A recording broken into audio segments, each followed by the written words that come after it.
예, 하나님 말씀 로마서 8장 15절 한 절 보겠습니다. 로마서 8장 15절 같이 읽겠습니다.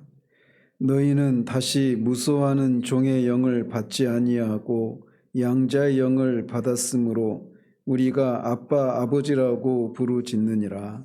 아멘.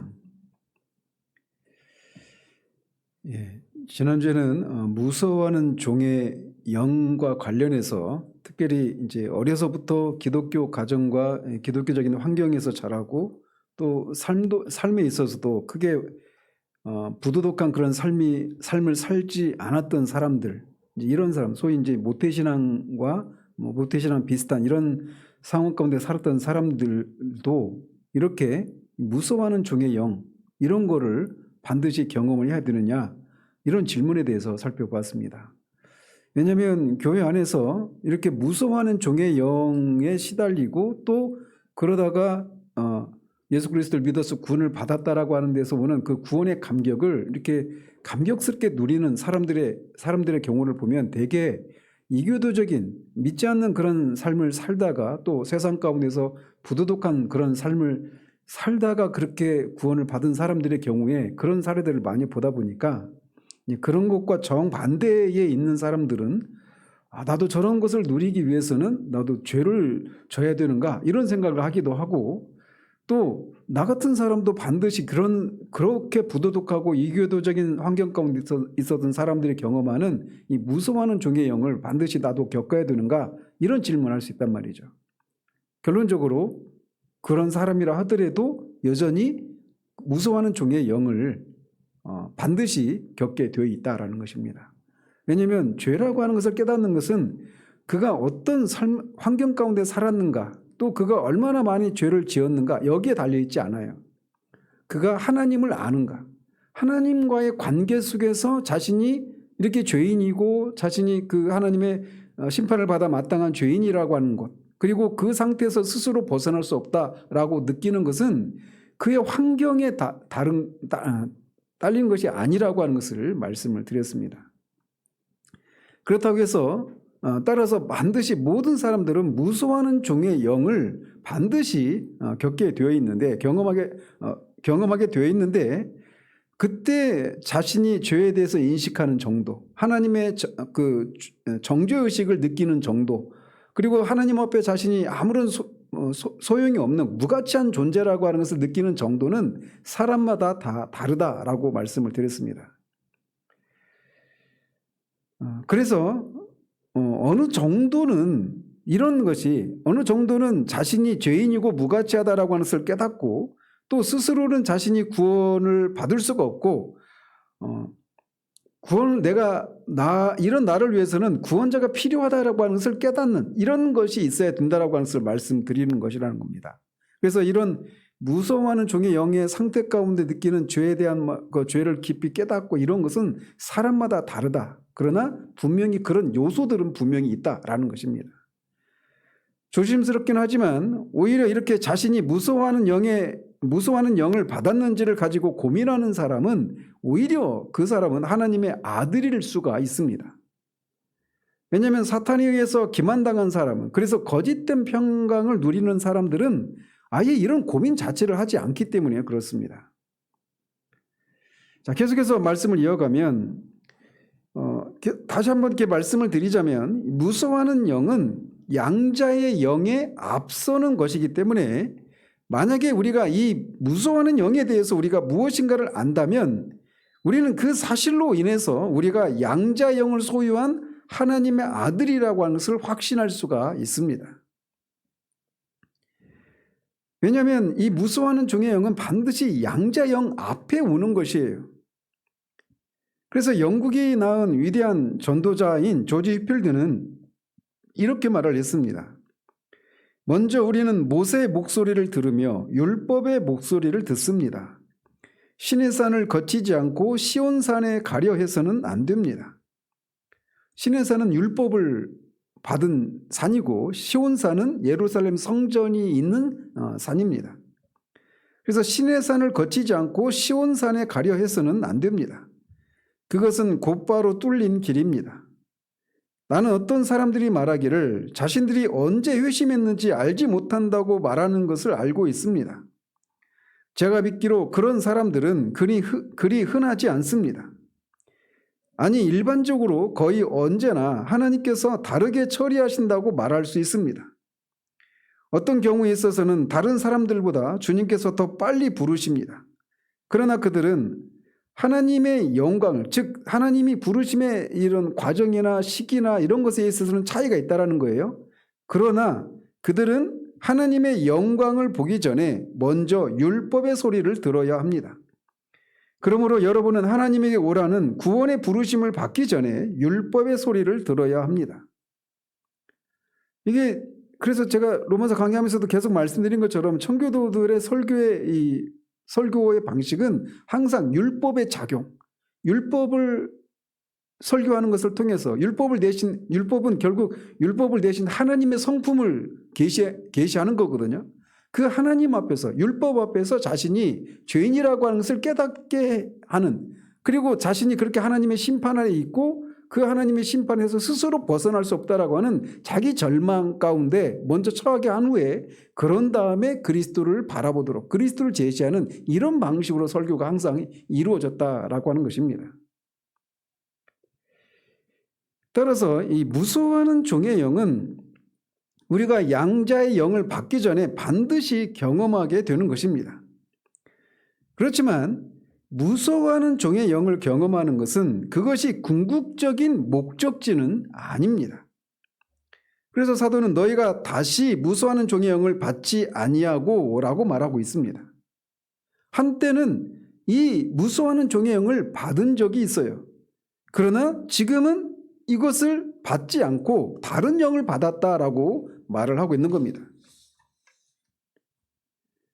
그것은 끝나버렸고 아빠, 아버지나 부르짖게 하시는 양자의 영에 의해서 그 자리가 채워졌습니다. 따라서 무서워하는 종의 영과 아빠, 아버지라 부르짖게 하는 양자의 영은 한 사람 안에서 동시에 발견되는 것이 아닙니다. 무서워하는 종의 영 아래 있다가 양자의 영이 무서워하는 종의 영을 대체하는 것이지 이 두 영이 같이 존재하는 건 아니라는 것입니다. 순서는 항상 먼저는 종의 영을 받고 나중에 양자의 영을 받습니다. 따라서 양자의 영을 받았다면 더 이상 그 사람 안에는 종의 영이 사라지고 없게 되어 있습니다. 이 두 가지 영이 한 사람 안에서 동시에 존재할 수 없다라고 하는 것은 그리스도인의 신분과 관련해서 앞에서 사도가 계속 진술한 것에서도 우리가 발견할 수가 있습니다. 예를 들어서 5장 1절에서 보면 그러므로 우리가 믿음으로 의롭다 하심을 얻었은즉 우리 주 예수 그리스도로 말미암아 하나님으로 더불어 화평을 누리자라고 말을 합니다. 그래서 어떤 사람이 의롭다함을 받아서 하나님과 더불어서 화평을 누린다면 그런 상태 있는 사람은 동시에 두려워하는 종의 영을 가질 수가 없습니다. 하나님과 화평을 누리면서 하나님을 무서워하는 이런 일은 같이 있을 수가 없는 거예요. 마찬가지로 2절에서도 또한 그로 말미암아 우리가 이 믿음으로 서 있는 은혜로 들어감을 얻었으며 하나님의 영광을 바라고 즐거워하느니라 라고 말합니다. 하나님의 영광을 바라고 즐거워하는 사람은 더 이상 무서워하는 영이나 종의 영 아래 있지 않습니다.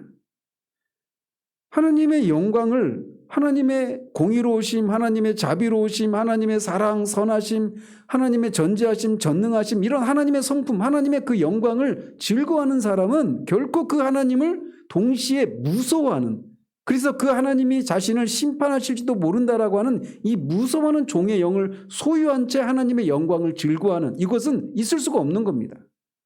이 두 상태가 같이 존재할 수가 없는 거예요. 이런 예는 훨씬 더 많이 여러 곳에서 볼 수가 있습니다. 그래서 사도는 신자의 신분을 아주 날카롭게 대조를 하지 않습니까? 그래서 그리스도인은 더 이상 율법 아래 있지 않습니다. 그럼 어디에 있다고 말합니까? 은혜 아래 있다라고 말합니다. 그래서 한 사람이 은혜 아래 있으면서 동시에 율법 아래 있을 수는 없는 거예요. 율법 아래 있든지 은혜 아래 있든지 둘 중에 하나이지 이 둘 중에 겹쳐 있는 이런 것은 없다라는 것입니다. 또 죄가 왕노릇하는 상태에 있으면서 동시에 은혜가 왕노릇하는 상태에 있을 수도 없습니다. 또 죄의 종이면서 동시에 의의 종일 수도 없습니다. 그러니까 내가 죄의 종이라고 말할 수는 없지만 죄의 종이라고는 내가 생각하지 않지만 그래도 내가 여전히 죄를 짓고 있는데 내가 의의 종이라고 말할 수 있을까?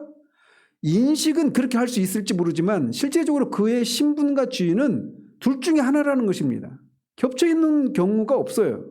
두 영역은 완전히 분리되어 있는 영역이란 말이죠. 그래서 사도는 한 사람이 그리스도인이 되기 전의 상태와 그리스도인이 된 후에 두 가지 대조적인 상태에 대해서 여러 측면에서 진술을 합니다.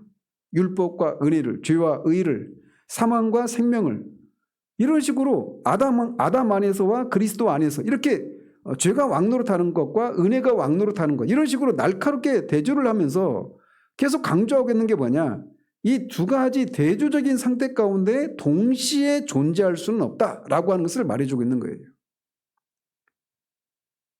그래서 우리가 예수 그리스도를 믿으면 우리는 전에는 율법과 죄의 종노릇과 죄가 왕노릇하는 데 있다가 사망의 지배를 받고 있던 때에 있다가 이제 완전히 예수 그리스도를 믿는 순간 즉각적으로 우리는 다른 영역으로 이 첫 번째 전에 속했던 영역과는 완전히 결별을 하고 완전히 새로운 영역으로 들어가 버린 그럼에도 불구하고 여전히 우리 안에 남아있는 죄와 우리 밖에 있는 사탄이 세상에 우리를 유혹하고 넘어뜨리려고 하고 이런 일들은 있지만 그럼에도 불구하고 우리의 신분과 지위에는 완전히 변화가 일어난 이런 것이 그리스도인의 상태라고 말을 합니다. 그런 것처럼 무서워하는 종의 영과 양자의 영 이 두 가지가 같이 한 사람 안에 같이 있을 수는 없다라는 것입니다. 이것은 로마서에서만 발견되는 것이 아니라 여러 다른 서신들에서도 수없이 발견되는 그런 것이라고 하는 것을 우리가 알 수가 있습니다. 다른 말로 해서 우리 안에 무서워하는 종의 영을 산출하도록 1차적으로 역사하신 성령께서는 더 나아가서 그 영에서 우리를 건져서 다른 곳으로 옮겨주십니다. 다른 곳으로 옮겨주시기 위해서 1차적으로 먼저 이 무서워하는 종의 영을 경험하게 하시는 거예요. 그래서 성령께서는 먼저는 우리로 하여금 이 무서워하는 종의 영으로 인도한 다음에 우리들에게 주 예수 그리스도의 인격과 그가 하신 일과 그 일의 의미를 우리에게 밝혀주시는 일을 하십니다. 그래서 우리가 그리스도의 영광을 보는 순간 우리는 즉각적으로 이 무서워하는 종의 영이 사라지게 됩니다. 불뱀에 물렸던 이스라엘 백성이 장대에 달린 노뱀을 바라보는 순간 즉각적으로 치유를 받는 것처럼 십자가에 달리신 예수 그리스도가 어떤 분이시고 그가 어떤 일을 하셨는가를 성령의 조명하심을 통해서 우리가 알고 그 그리스도를 바라보는 순간 우리는 즉각적으로 그 전까지도 여전히 하나님 앞에서 율법 앞에서 자신이 무가치하고 죄인이고 심판받아 마땅한 죄인이고 그 상태에서 벗어날 수 없다라고 하는 데서 오는 절망 가운데 불뱀에 물려있는 사람처럼 그렇게 절망 가운데 있다가 그냥 눈을 들어서 장대에 달린 노뱀을 바라보는 순간 즉각적으로 치유를 받는 것처럼 십자가에 달리신 예수 그리스도를 바라보는 순간 즉각적으로 우리는 이 무서워하는 종의 영의 상태에서 벗어나고 양자의 영을 소유하게 되는 겁니다. 그래서 다시 한번 말씀드리지만 무서워하는 종의 영과 양자의 영은 공존할 수가 없어요. 여러분은 언젠가 한 번쯤은 이 무서워하는 종의 영을 가진 적이 있습니다. 그러나 더 이상 그것을 가지고 있지 않습니다. 여러분이 정말 그리스도인이라면 말이죠. 여러분은 다시 무서워하는 종의 영을 받지 않았고 그것에서 건짐을 받았습니다.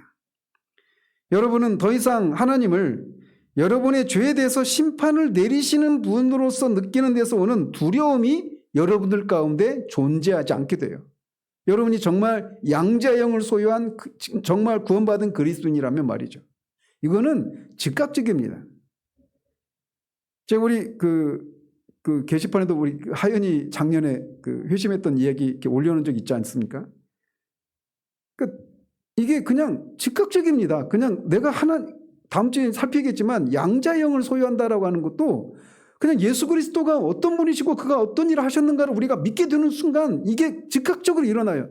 방금 전까지 하나님이 나를 심판하시고 하연이 말로 하나님이 그냥 신으로 존재하고 그 하나님이 나한테 이렇게 해라 저렇게 하지 말아라 이렇게 명령을 내리고 나는 그것을 순종해야 되지만 그렇게 순종하지 못하는 나. 그래서 그 하나님 앞에 내가 죄인이라는 것을 알고 있기 때문에 하나님은 두려운 분이십니다.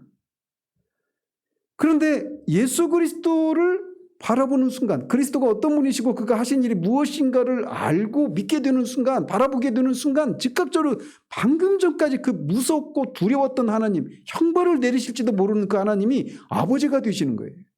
이건 놀라운 일들이 일어나는 겁니다. 자, 그런데 그래서 이 신자는 더 이상 이 무서워하는 종의 영을 가지지 않게 되는 거예요. 자, 그런데 이와 관련해서 몇 가지 질문이 제기될 수 있습니다. 그것은 성경에 구원받은 신자들의 경우에도 여전히 하나님을 두려운 분으로 알고 여러 가지 이유와 상황에서 하나님을 두려워하는 경우들이 있다고 얘기하고 있기 때문에 그래요.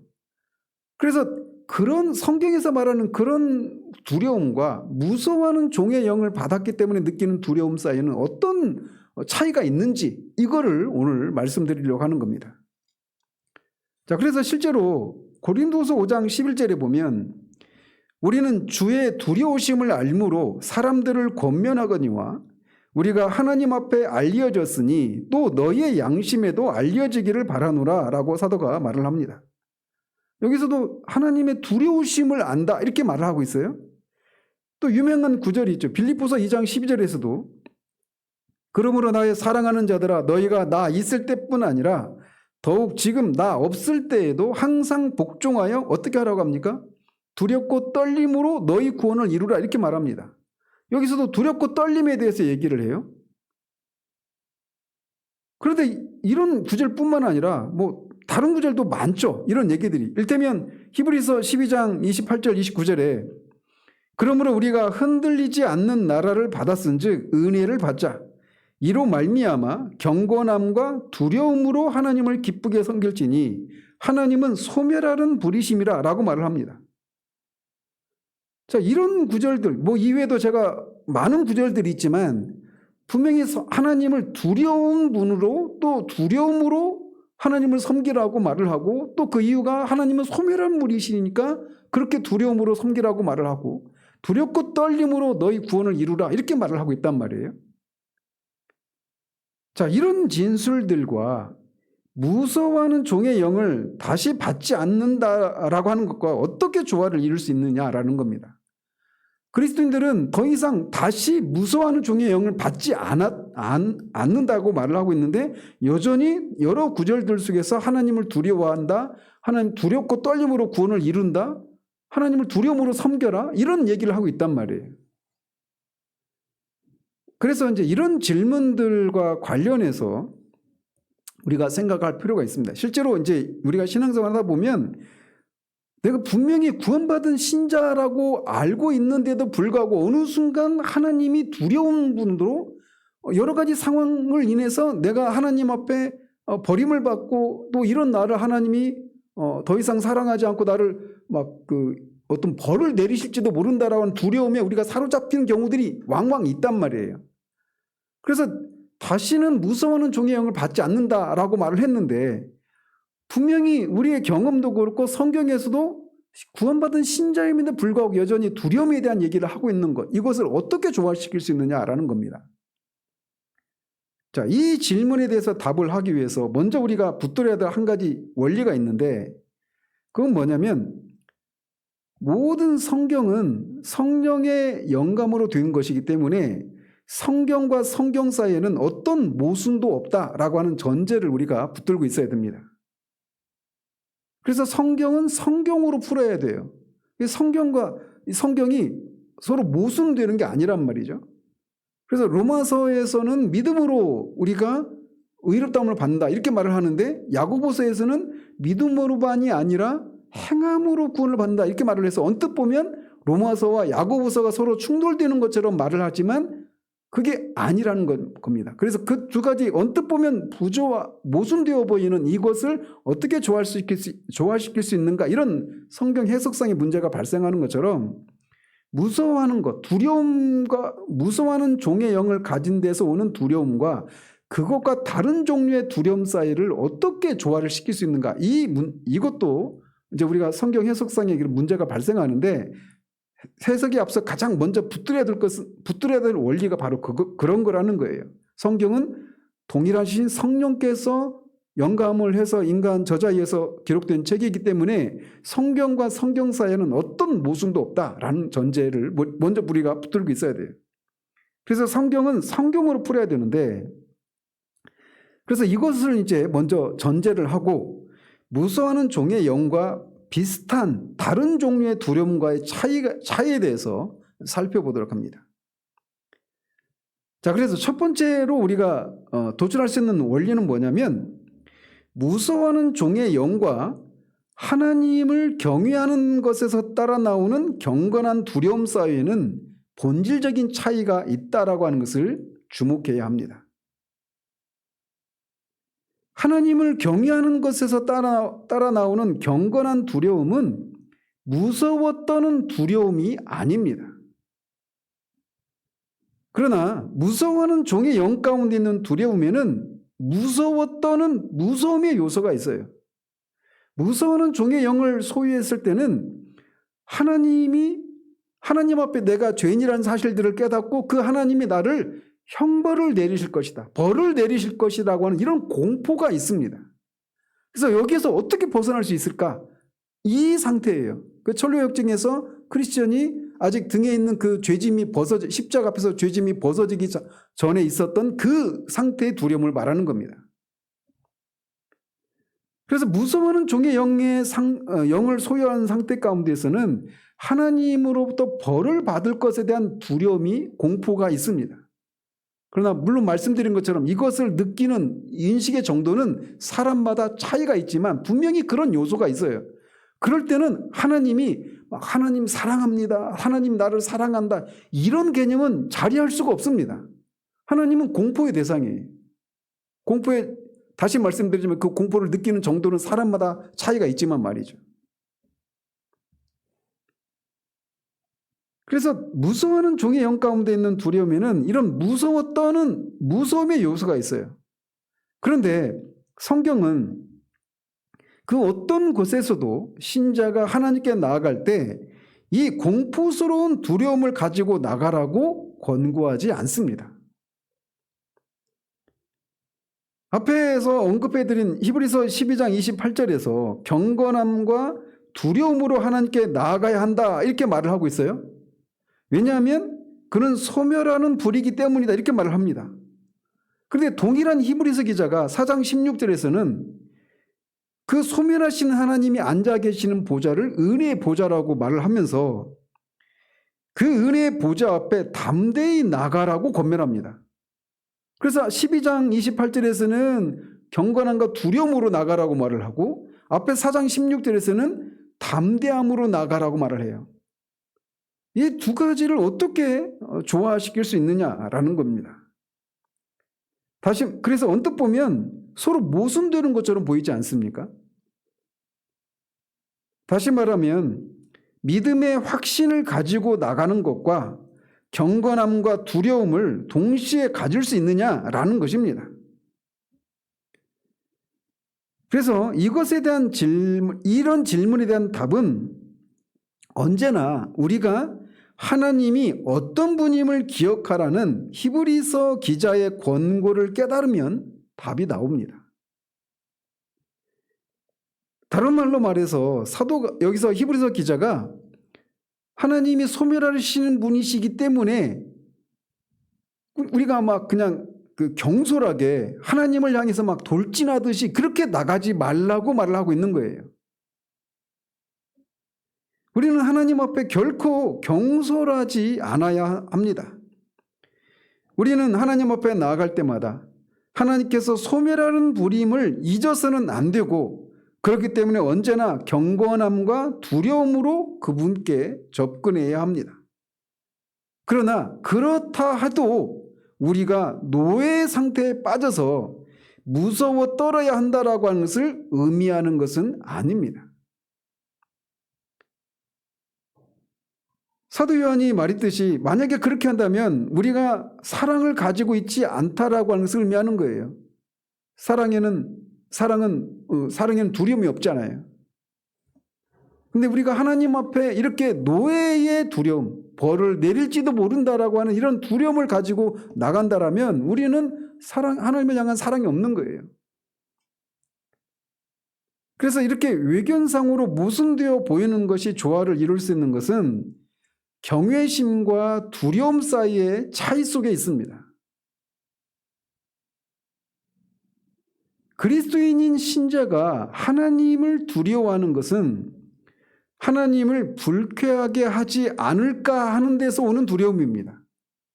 이것은 하나님으로부터 내가 벌을 받을지도 모른다라고 하는 데서 오는 두려움과는 다른 거예요. 하나님이 우리를 벌을 내리시지 않을까 하는 두려움이 아니라 하나님이 경외해야 할 영광스러운 분이기 때문에 그분의 존귀하심과 어미로우심으로 인한 두려움을 가지고 나가야 한다라고 말을 하고 있는 겁니다. 그래서 이 경외심 할 때 그 경외한다라고 하는 게 그 헬라어로 유세베이아라고 하는 겁니다. 유는 그것이에요. 굿, 영어로. 세베이아는 fear예요. 두려움. 그래서 좋은 두려움입니다. good fear. 좋은 두려움. 경외심은 좋은 두려움이에요. 그분은 왜 우리는 그렇게 이런 경외하는 데서 오는 그 두려움을 가지고 나가야 합니까? 하나님은 우리와 다른 분이시기 때문에 그렇습니다.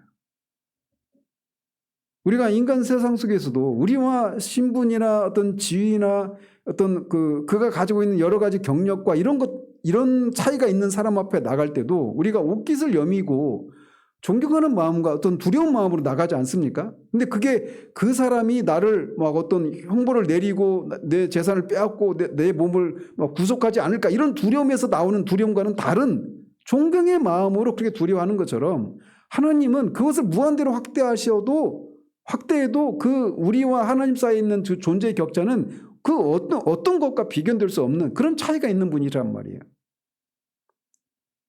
그래서 우리가 하나님 앞에 나아갈 때는 그분의 이름에 합당한 존경과 사랑과 경외심으로 나아가는 것입니다. 그분의 영광스러운 어미로움을 인한 경외심, 좋은 두려움을 가지고 나가야 하는 것입니다. 그리고 이 두려움에는 벌을 내릴 것에 대한 공포는 없습니다. 따라서 무서워하는 종의 영의 상태에서 나타나는 하나님을 향한 공포스러운 두려움과 신자로서 하나님께 나아갈 때 그분의 존재의 영광스러운 어미로움으로 인한 경건한 두려움과는 본질적으로 차이가 있습니다. 첫 번째로 우리가 붙들어야 될 원리가 바로 이거예요.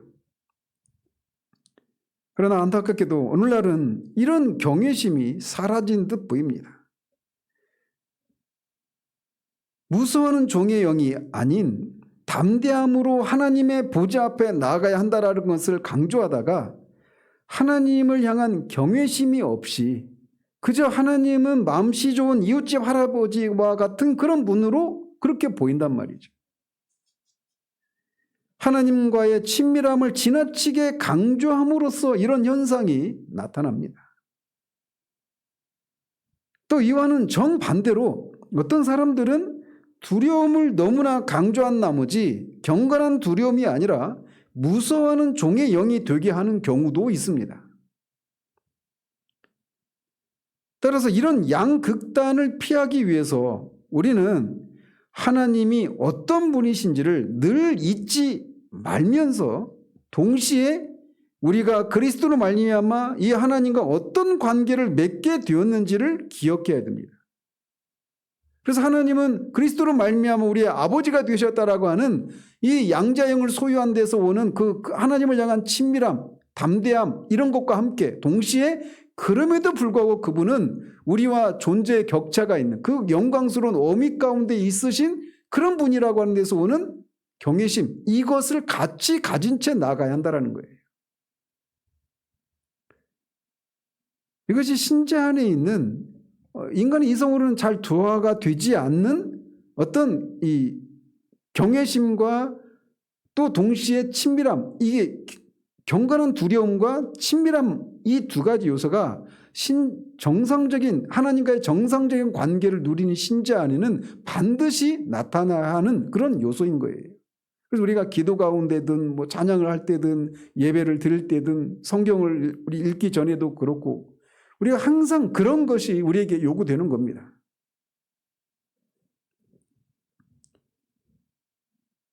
자, 그리고 두 번째로 우리가 비록 앞에서도 말씀드린 것처럼 신자는 다시 무서워하는 종의 영을 받지 않았지만 이 말이 신자는 더 이상 하나님께서 우리에게 등을 돌리셨다고 느끼는 데서 오는 낙심이나 두려움이 사라지게 되었다. 이거를 의미하지 않는다라는 것입니다.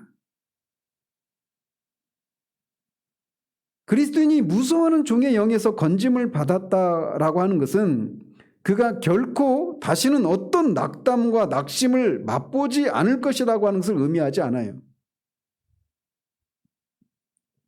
예를 들어 구원받은 신자임에도 불구하고 영적인 침체에 빠져서 낙심하고 절망하게 되는 경우들이 있습니다.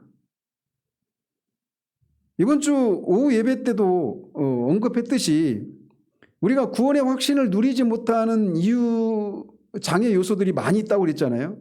그래서 이번 주 오후 예배 때 첫 번째로 뭘 말했죠? 그렇죠. 기질의 문제를 말씀드렸죠. 그래서 우리는 우리의 기질 때문에 종종 하나님께서 우리에게 등을 돌리셨다고 생각되어서 깊이 낙심하고 절망하고 구원의 확신을 누리지 못하게 되는 경우가 있습니다. 사람이 거듭나도 그가 타고난 천부적인 이런 천성, 이 기질은 변하지 않습니다. 거듭나기 전에 거듭난 후에 베드로 성격은 그의 기질은 바뀌지 않습니다. 베드로는 여전히 베드로고 바울은 여전히 바울이고 디모데는 여전히 디모데예요. 저나 여러분도 마찬가지죠. 기질은 바뀌지 않습니다. 그러다 보니까 어떤 사람들은 외향적인 반면 어떤 사람은 굉장히 내향적인 이런 기질을 가진 사람들이 있어요. 그리고 다른 사람에 비해서 쉽게 낙심하고 쉽게 어떤 충만함을 누리지 못하고 늘 의심하는 이런 기질을 가진 사람도 있단 말이죠. 그래서 다른 사람들보다 두려움이나 침체 상태에 더 잘 넘어가는 사람들이 있습니다. 그렇다고 해서 그 상태가 정상이라고 하는 것을 말하는 건 아니에요. 우리는 하나님의 지혜로 이 기질이 우리를 지배하는 것이 아니라 우리가 성령에 의해서 그 기질을 통제하는 법을 배워야 돼요. 그럼에도 불구하고 어쨌든 신자임에도 불구하고 그의 기질 때문에 종종 이런 두려움을 느낄 때가 있습니다. 자, 그런 경우라도 불신자와 신자는 본질적으로 구별됩니다. 신자임에도 불구하고 기질적인 문제 때문에 침체에 빠져서 하나님이 자신을 버리셨거나 더 이상 자신을 받아주시지 않는 것은 아닐까 하는 것에서 오는 두려움에 빠져 있는 사람은 불신자와 달라요. 어떤 면에서 다르냐? 그 신자임에도 불구하고 그런 상태 가운데 빠져서 두려움 가운데 있는 사람에게 성경을 펼쳐서 성경에서 신자의 상태가 어떻고 신자의 신분이 어떻고 이런 것들을 밝히 보여주면 그가 다시 회복됩니다. 이게 신자와 불신자의 결정적인 차이예요. 여러분들도 한 주 동안 주중에 막 삶을 살아가다가 그런 씨름을 하다가 오는 경우도 있지 않습니까? 저도 막 기억이 생생한데 한 주 동안 내내 막 제 안에 있는 죄와 막 이런 하나님 앞에 온전히 살지 못하는 저 자신의 모습을 보면서 깊이 낙심하고 구원에 대한 이런 의심까지 들 정도로 이렇게 막 진짜 한 주 동안 막 심히 쳐맞고 그렇게 딱 왔는데, 설교를 듣기 전에 그냥 성경 봉독을 하는데, 성경 봉독하는데 그냥 봉독할 때 그냥 하나님이 제가 어떤 사람인가를 말씀해 주시는 거예요. 봉독하는데 그냥 그 순간에, 설교를 듣기도 전에 그냥 봉독할 때 그런 은혜를, 하나님이 나를 향한 하나님의 사랑이 여전히 변함이 없고 내가 하나님 앞에 구원받은 신자라고 하는 하나님의 자녀가 되었다라는 것을 그냥 말씀 그 자체로 그냥 들을 때 그냥 딱 알게 하시더라고요. 그냥 그 즉각 그냥 설교도 시작도 안 했는데 저는 막 울면서 시작하는 겁니다. 그런 것처럼 신자에게는 그게 있어요. 그래서 낙심하고 불안하고 두렵고 막 이런 상태 가운데 시달리다가도 말씀을 통해서, 물론 성령의 역사가 동반될 때 그런 일이 일어나는데, 말씀을 통해서 우리가 그런 사실들을 다시 확인받으면 즉각적으로 살아납니다. 언제 내가 그랬냐 싶은 이런 일들이 우리 가운데 일어난단 말이에요. 신자가 가지고 있는 특권이에요. 그래서 신자임에도 불구하고 기질적인 원인 때문에 하나님으로부터 버림받은 것 같은 것을 느끼는 데서 오는 무서움을 느끼는 사람의 경우에는 그도 분명히 두려움을 느끼기는 해요. 그렇지만 이것이 무서워하는 종의 영 아래서 느끼는 두려움과 결정적인 차이가 있다는 거예요. 어떤 차이가 있느냐? 말씀드린 것처럼 성경을 가지고 그 영혼이 처한 상태를 설명해 주면 그가 그 말씀에 반응한다라고 하는 면에서 차이가 있습니다. 그러나 무서워하는 종의 영 아래 있는 사람에게 말씀을 펼쳐서 막 얘기를 해줘도 위로가 안 돼요. 왜냐? 그는 아직 양자영을 소유한 신자가 아니기 때문에 그 말씀이 아직 그 당시에는 그에게 힘을 발휘하지 못합니다.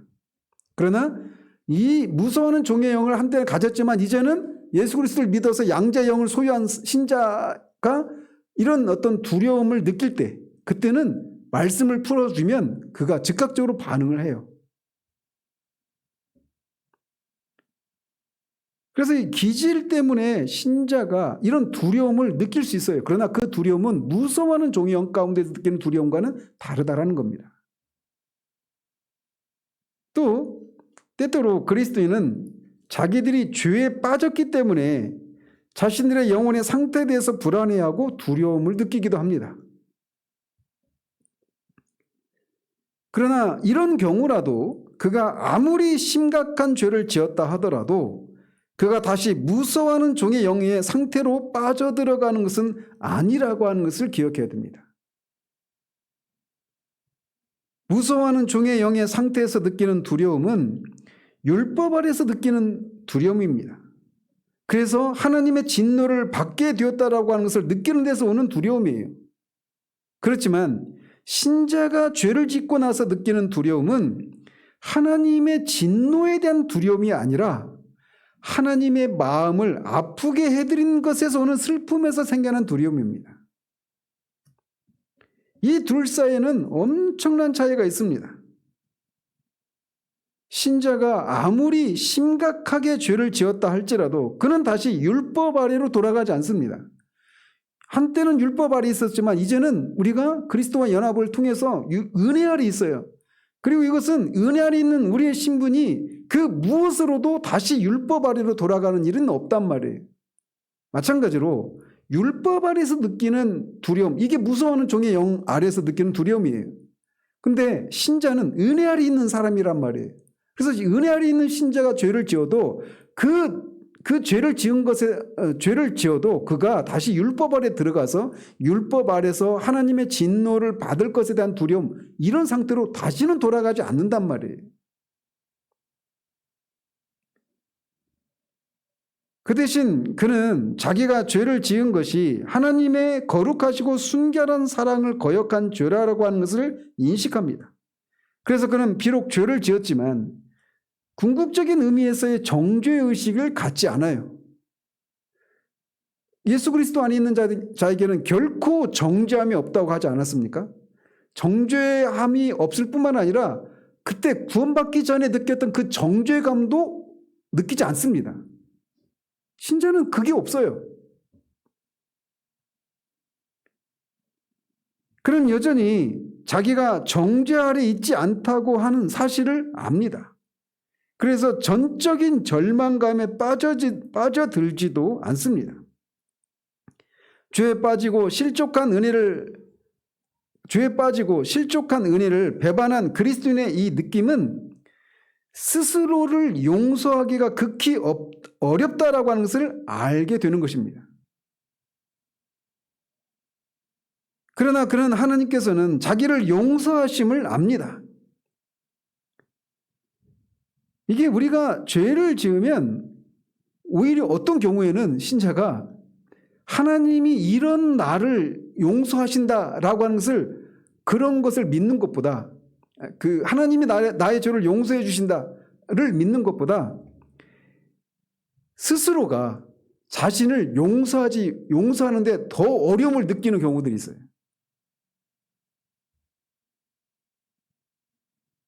우리가 죄를 지은 것에 대해서 슬퍼하면서도 여전히 마음이 아프심에도 불구하고 여전히 언제나 거기 계셔서 우리를 아프게 사랑하시는 하나님의 사랑과 그분의 용서하심을 아는 것에서 오는 슬픔 때문에 생기는 두려움이 신자가 죄를 짓는 경우에 느끼는 두려움입니다. 그래서 불신자가 죄를 지은 불신자가 느끼는 두려움과는 완전히 차원이 다른 문제예요. 밧세바를 범하고 우리아를 살인교사한 다윗이 나단 선지자를 통해서 자신이 범한 죄를 비로소 인식하고 그러니까 구원의 기쁨이 사라지고 하나님 앞에서 두려움을 느끼면서 눈물로 그의 침상을 띄우지 않습니까? 그는 그런 죄를 끔찍한 죄를 지은 자신을 용서하지 못하고 자신을 혐오합니다. 다윗 자신을 그렇게 생각해요. 그러나 그럼에도 불구하고 그는 하나님께 나아갑니다. 그는 여전히 하나님께 대한 자기 죄에도 불구하고 자신이 하나님의 자녀임을 알고 있기 때문에 그렇습니다. 역설적이게도 우리가 죄를 짓고 그럼에도 불구하고 하나님이 여전히 거기 계셔서 우리가 하나님을 대하는 것처럼 우리를 대하지 않으시는 하나님의 그 신실한 그 사랑을 경험할 때 그때 비로소 그 하나님의 사랑을 더 깊이 경험하게 됩니다. 이 말이 그러면 이 은혜를 하나님의 사랑을 더 깊이 경험하기 위해서 내가 더 큰 죄를 져도 되느냐? 그럴 수 없죠. 6장 1절에서 말하는 것처럼. 근데 정말 우리가 하나님의 사랑을 경험하는 지점이 바로 거기에요. 제가 종종 그런 표현 하지 않습니까? 우리가 하나님을 대하는 것처럼 우리를 대하지 않으신 하나님. 하나님이 그런 분이십니다. 그래서 우리가 신자가 죄를 지을 때 느끼는 이 두려움은 불신자의 무서워하는 종의 영의 상태 가운데서 느끼는 두려움과는 완전히 다른 종류의 두려움이에요. 그럼에도 불구하고 두려움은 두려움이지만 다른 종류의 두려움이라는 것입니다. 그래서 신자도 구원받은 신자임에도 불구하고 죄를 짓는 경우에 두려움을 느낄 수 있지만 이게 무서워하는 종의 영의 상태 가운데 느끼는 두려움과는 다르다라는 것이에요. 세 번째로 무서워하는 종의 영을 다시 받지 않은 신자임에도 불구하고 우리가 두려움을 느끼는 또 다른 사례가 있습니다. 어떤 경우에 그러냐면 마귀의 공격을 받을 때 그래요.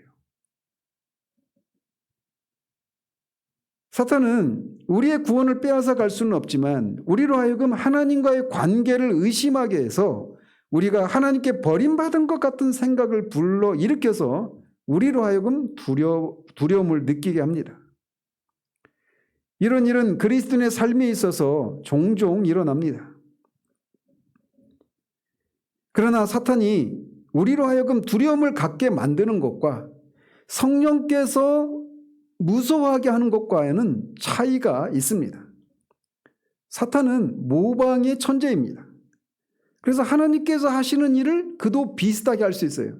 성부, 성자, 성령 하나님이 계신 것처럼 옛 뱀, 그리고 땅에서 올라온 짐승, 바다에서 올라온 짐승, 이 삼위, 거짓의 마귀의 세 체제가 있지 않습니까? 그런 것처럼 삼위 하나님을 모방해서 마귀도 그렇게 모방을 해요. 그리고 그 하나님의 나라에도 그 천사들의 그런 위계의 질서가 있지 않습니까? 그런 것처럼 마귀도 다 그런 정사와 권세와 이 세상의 어둠의 주관자와 공중에 있는 악한 영들, 이런 식으로 사탄의 나라에도 그런 체계가 있어요. 그리고 하는 일도 하나님이 하시는 일을 모방합니다. 애굽의 술사들이 모세가 했던 그 이적을 어느 정도 따라 했던 것처럼 사탄은 항상 모방의 천재예요. 그래서 이 성령께서 우리로 하여금 무서워하는 종의 영을 가지게 해서 두려움을 느끼게 하는 일을 사탄도 어느 정도는 흉내를 낼 수 있어요. 그렇지만 사탄이 우리로 하여금 어떤 두려움을 느끼게 만드는 일을 한다 하더라도 성령께서 우리로 하여금 그 두려움을 느끼게 만드는, 그래서 우리의 자기 절망 가운데 그리스도만을 붙들도록 하기 위해서 사전에 그렇게 우리에게 무서워하는 종의 영을 갖게 해서 두려움을 느끼게 하는 것과는 완전히 차이가 있어요. 어떤 면에 차이가 있느냐면, 첫 번째는 사탄은 우리로 하여금 그런 두려움을 느끼게 해서 하나님으로부터 멀어지게 합니다. 근데 성령은 그런 두려움 때문에 자기 절망 가운데 하나님의 은혜를 구하게 하는 일을 해요. 이런 면에서 완전히 본질적으로 차이가 있어요. 또 사탄이 주는 두려움은 우리가 물리치면 사라지는 두려움입니다.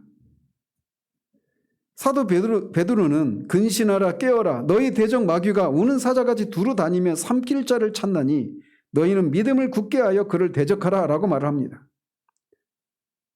그러면 이렇게 우리가 마귀를 대적하면 어떻게 될까요? 이것에 대해서는 야고보가 대답을 합니다. 마귀를 대적하라 그리하면 너희를 피하리라. 그래서 마귀가 우리로 하여금 두려움을 느끼게 하고 하나님부터 내가 버림받은 것 같은 이런 생각을 갖게 해요. 특별히 어떤 죄를 기억나게 하는 방법을 통해서 합니다. 특별히 우리가 하나님께 큰 은혜를 받고 하나님이 주시는 그런 은혜를 막 많이 누렸다라고 자부했던 사람이 어떤 죄를 지었을 때 특별히 사탄이 그를 그렇게 공격합니다. 네가 이러고도 정말 하나님의 구원받은 자녀라고 할 수 있느냐.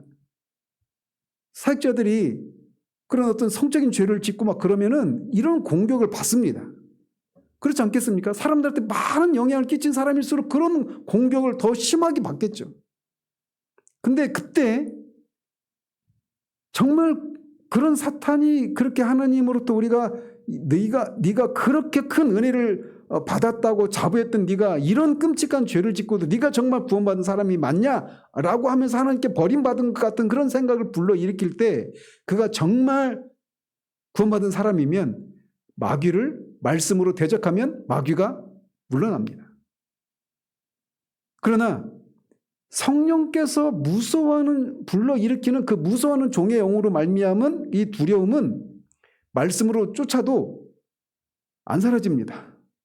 왜냐하면 성령은 그 일을 통해서 궁극적으로 우리를 그리스도께로 인도하기 위해서 우리에게 불러일으키는 두려움이기 때문에 우리가 스스로 나는 구원받은 사람이고 이런 두려움이 밀려오면 막 말씀으로 막 믿음으로 물리치고 막 대적을 해도 그 사람이 스스로 속고 있을 뿐이지, 자기가 구원받은 사람이라고 생각해서 스스로 속고 있으면서 그러니까 이럴 때는 말씀으로 막 사탄을 물리치라고 이런 두려움을 물리치라고 했으니까 막 해도 안 돼요.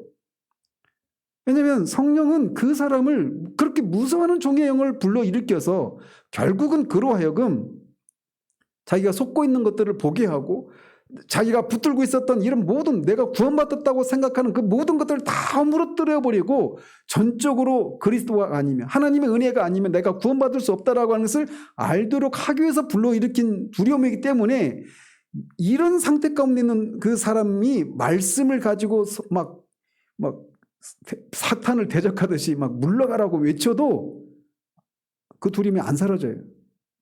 그 두려움은 그리스도를 바라보기 전까지는 두려움이 사라지지 않습니다. 그 전까지는 자신이 그리스도를 바라보고 있다고 착각하고 있을 뿐이에요. 그리스도가 어떤 분이고 그가 하신 일에 대한 정보는 있지만 정말 그 그리스도만을 붙들고 있지 않는 경우에 이런 두려움들이 생겨나는 겁니다. 제 증인이잖아요. 그런 상태로 4년을 보냈단 말이에요.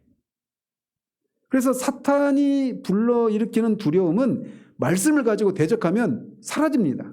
그러나 성령에 의해서 생겨난 이 무서워하는 종의 영 가운데 있는 두려움은 사라지지 않아요. 이게 해결되기 전까지는. 그리스도를 바라보고 그리스도 안에서 그 양자의 영을 소유하기 전까지는 이 두려움이 사라지지 않아요. 이런 면에서 본질적으로 차이가 있습니다.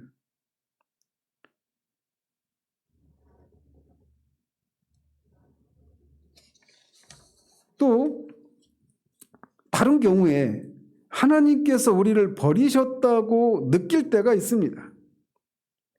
그때 우리는 하나님으로부터 버림받은 것에 대한 두려움을 느낍니다. 그래서 그리스도인들도 종종 어떤 죄 때문이 반드시 죄 때문만이 아니라 어떤 다른 이유로 알 수 없는 이유로도 하나님이 종종 우리에게서 그분의 얼굴을 감추실 때가 있어요. 그래서 우리는 영적으로 굉장히 메마르고 막 냉랭하고 하나님을 발견할 수 없는, 전에는 기도할 때 하나님의 마음을 알고 하나님과 교제를 나누고 그 하나님의 뜻을 분별할 수 있고 이랬었는데 이제 그런 것들이 사라지고 그런 시간이 오래 지속되면서 하나님께서 나를 버린 것 같은 이런 두려움이 밀려올 때가 있습니다. 그런 느낌을 가지는 사람이 반드시 무서워하는 종의 영 아래 있는 것이 틀림없다 이렇게 생각할지 모르지만 그렇지 않다라는 겁니다. 하나님께서는 때때로 우리로부터 그분의 얼굴을 돌리시는 듯한 때가 있습니다. 그래서 만약에 죄를 지은 경우라면 때때로 우리 죄를 자백하면 예전에는 즉각적으로 하나님이 그런 그리스도의 보혈의 능력을 다시금 확신시켜 주시고 그래서 다시금 하나님 얼굴을 우리에게 비추시는 일을 하셨어요. 한번 여러분이 보십시오. 우리가 처음에 회심할 때는 회심하고 나면 막 하나님과의 관계가 굉장히 즉각적이고 굉장히 이렇게 그랬습니다. 근데 시간이 지나면 지날수록 하나님과의 관계 속에서도 이게 좀 달라져요. 그래서 작은 배가 막 빨리 방향을 선회할 수 있잖아요. 근데 큰 배는 어때요? 이 틀려면은 막 쫙 크게 돌아야 되잖아요. 그런 것처럼 예전에는 영적으로 침체되고 컬컬하고 막 그러면은 막 기도하고 막 그러면은 금방 회복이 돼요. 말씀 읽거나 또는 어떤 경고서적을 꺼내서 읽으면 다시 마음이 뜨거워지고 다시 회복이 되고 막 그럽니다. 근데 어느 정도 성장하고 그 시간 지나고 나면 옛날에 했던 그런 정도로는 그런 방식으로는 안 통하는 경우들이 생겨요. 그래서 그전에는 즉각적으로 그런 일들이 일어나니까 하나님으로부터 버림받았다 이런 생각이 안 일어납니다. 그러나 시간이 지났는데 오히려 아이러니하게도 성장한 후에 그런 것들을 경험합니다. 역설적이기도 말이죠.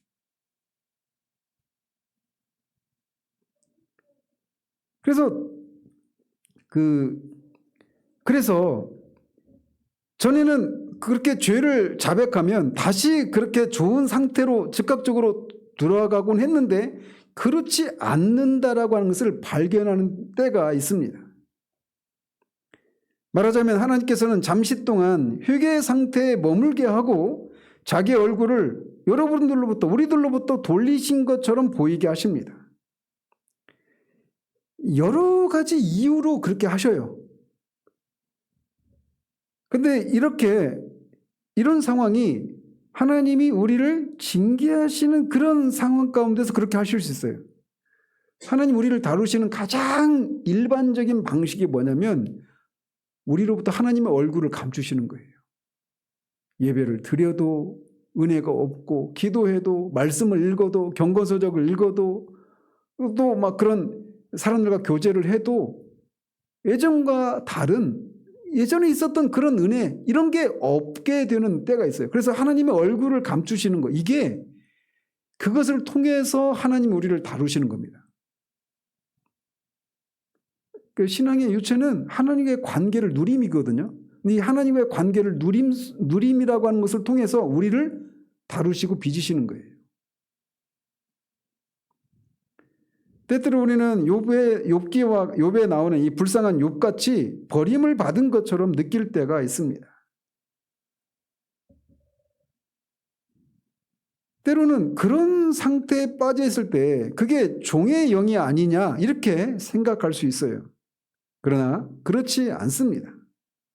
어떤 면에서 다르냐면 종의 영의 상태 가운데서 느끼는 하나님이 나를 버리신 것 같은 이런 데서 오는 두려움을 느끼는 것은 그 사람은 하나님을 압니까? 또 하나님은 그 사람을 압니까?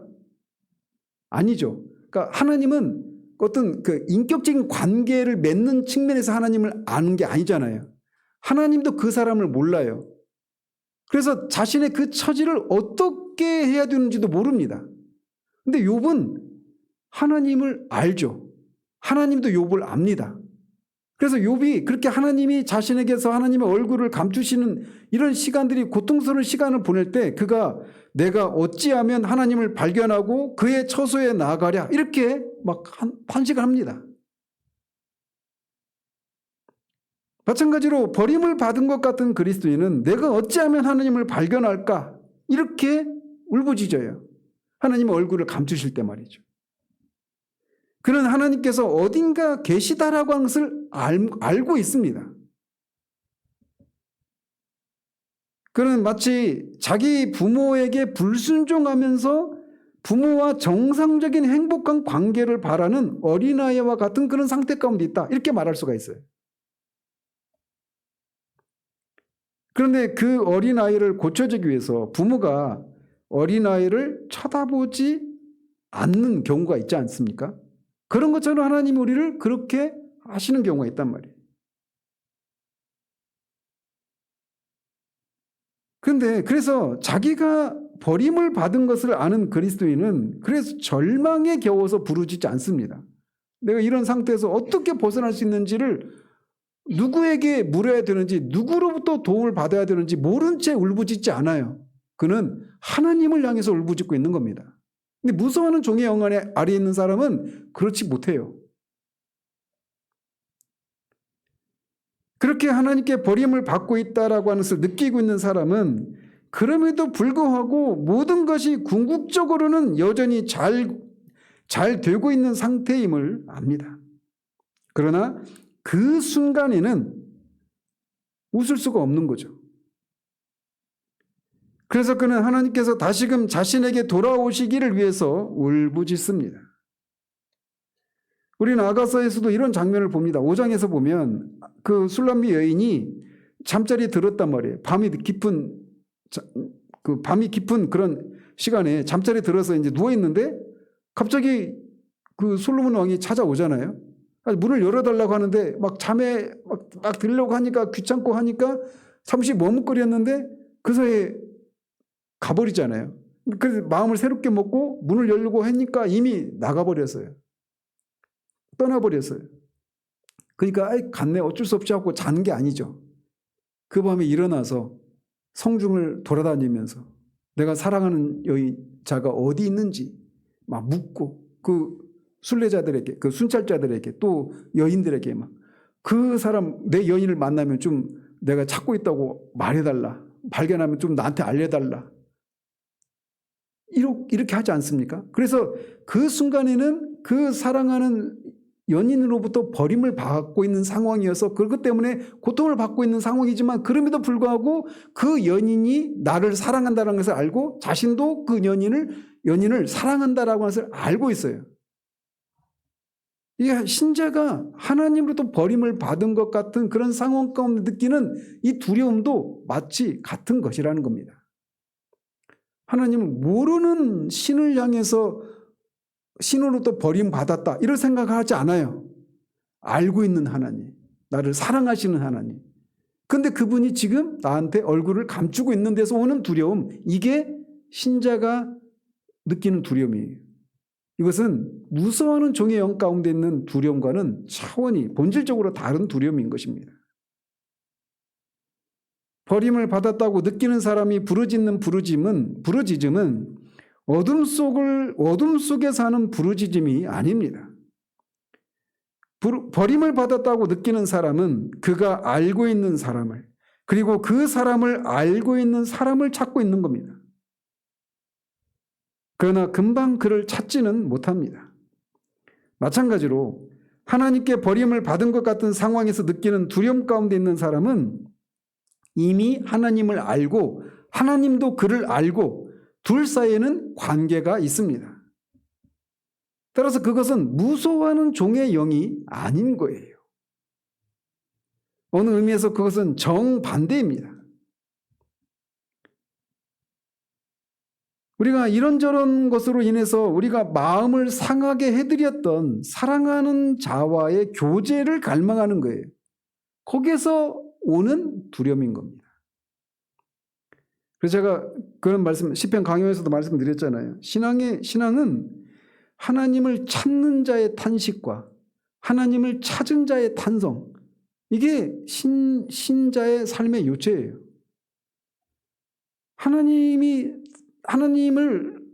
여전히 하나님을 알고 하나님과 사랑의 교제를 나누고 하나님이 나를 사랑하신다는 걸 알고 나도 하나님을 사랑하고 그런 교제를 나누는데 어떤 이유로 인해서 하나님이 우리에게서 하나님의 얼굴을 감추실 때 우리는 그 하나님을, 그 술람미 여인이 그 밤중에 솔로몬을 찾아서 그렇게 막 밤낮을 맞고 사람들한테 조롱거리가 되고 때로는 어떤 이런저런 상처를 받으면서도 그 사랑하는 그 사람을 찾아서 나섰던 것처럼 신자의 삶도 그런 거예요.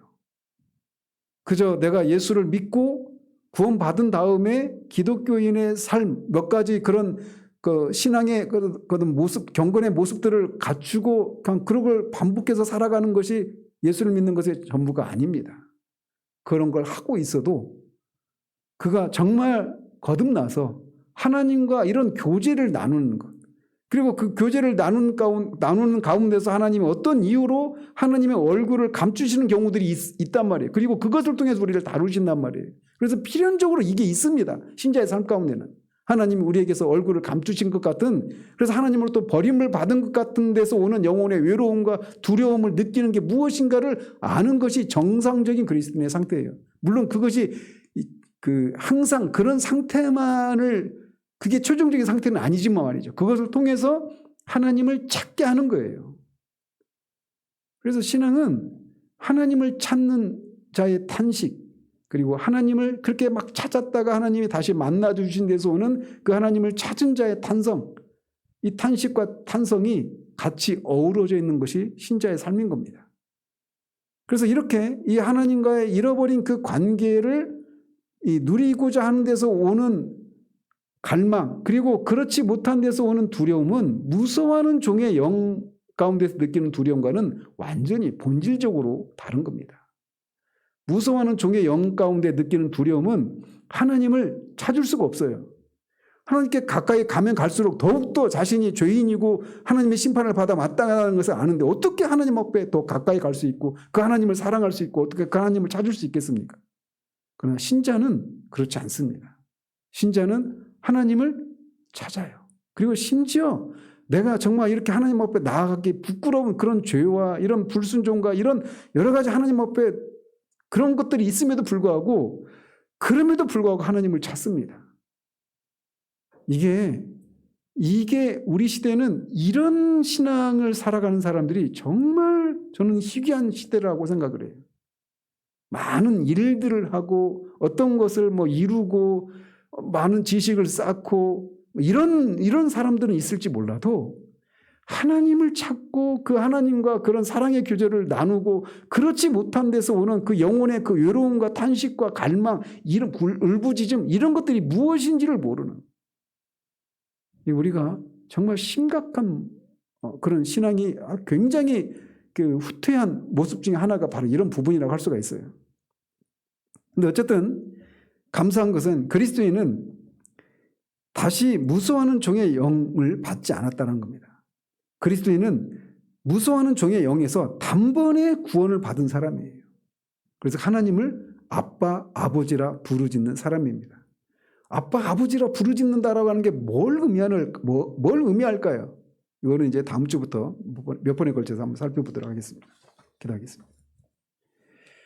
하나님 아버지, 무서워하는 종의 영 가운데서 느끼는 두려움과 신자임에도 불구하고 그들의 기질과 죄와 또 사탄과 또 알 수 없는 그 하나님의 섭리 가운데서 하나님의 얼굴을 감추시는 상황 가운데 느끼는 두려움이 어떤 의미에서 차이가 있는지를 이 저녁에 살펴봤습니다. 아버지 하나님, 우리가 정말 그리스도인이 되었다라고 하는 것의 그 영광스러움을 논하기에 앞서 그리스도인이 된다라고 하는 것이 뭘 의미하는지조차 하나님 불분명하고, 그리스도인이 아님에도 불구하고 그리스도인이라 자처하며 그리스도인의 자리에서 내가 어떻게 해야 되는지를 찾고 있는, 그러나 결코 어떤 결과도 낼 수 없는 그런 삶을 살아가는 사람들이 너무나 많은 시대를 살아갑니다.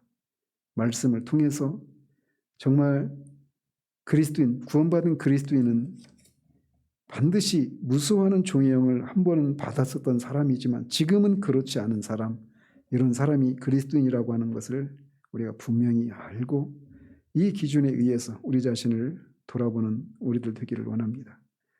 또 더 나아가 정말 우리가 마지막 부분에 살핀 것처럼 하나님이 때로는 알 수 없는 이유로 하나님의 섭리 가운데 하나님의 얼굴을 감추시는 그런 때가 있는데, 그런 상황 가운데서 그 영혼이 하나님과의 그 사랑의 관계를 다시금 누리기를 원해서 오는 그 영혼의 그 탄식과 갈망과 울부짖음, 이것이 무엇인지를 아는 우리들 되기를 원합니다.